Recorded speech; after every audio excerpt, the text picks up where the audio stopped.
घगसरा बाजार तमाई के विसर्जन के काला तैयारी सब झूम के नाचा हो। तमाई के विसर्जन के काला तैयारी सब मगहर चाला हो। झूम के नाचा हो ये भैया झूम के नाचा हो। तयस के सिंघम के बाजाता डीजे सब झूम के नाचा हो। तमाई के विसर्जन के काला तैयारी सब मगहर चाला हो।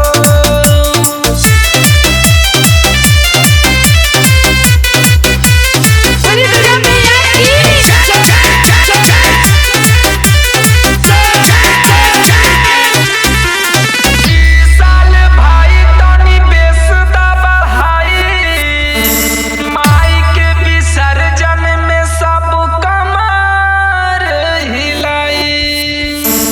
डीजे एस के सिंघम के आगे ना केहू टिक पाई।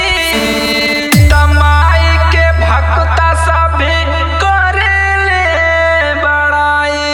तमाई के विसर्जन के काला तैयारी सब झूम के नाचा हो। तमाई के विसर्जन के काला तैयारी सब मगहर चाला हो। झूम के नाचा हो ये भैया झूम के नाचा हो। तयस के सिंघम के बाजाता डीजे सब झूम के नाचा हो। तयस के सिंघम के बाजाता डीजे सब झूम के नाचा हो।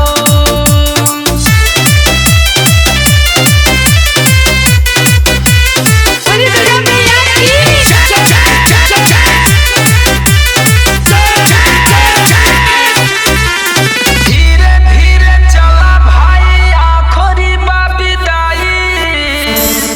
अभिषेक ब्रह्मा किशन आरती उतारी। जात बाड़ी मैया बड़ा अवतार आई। सब सेवक भगतन के सपना दा पुराई।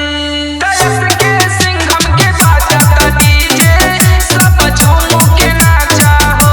कि जैको पठान के बाजाता गाना सब झूम के नाचा हो। झूम के नाचा हो ये भाई झूम के नाचा हो। कि ओसिम पठान के बाजाता गाना सब झूम के नाचा हो।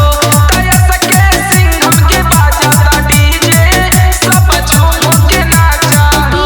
डीजे एस के सिंघम घगसरा बाजार।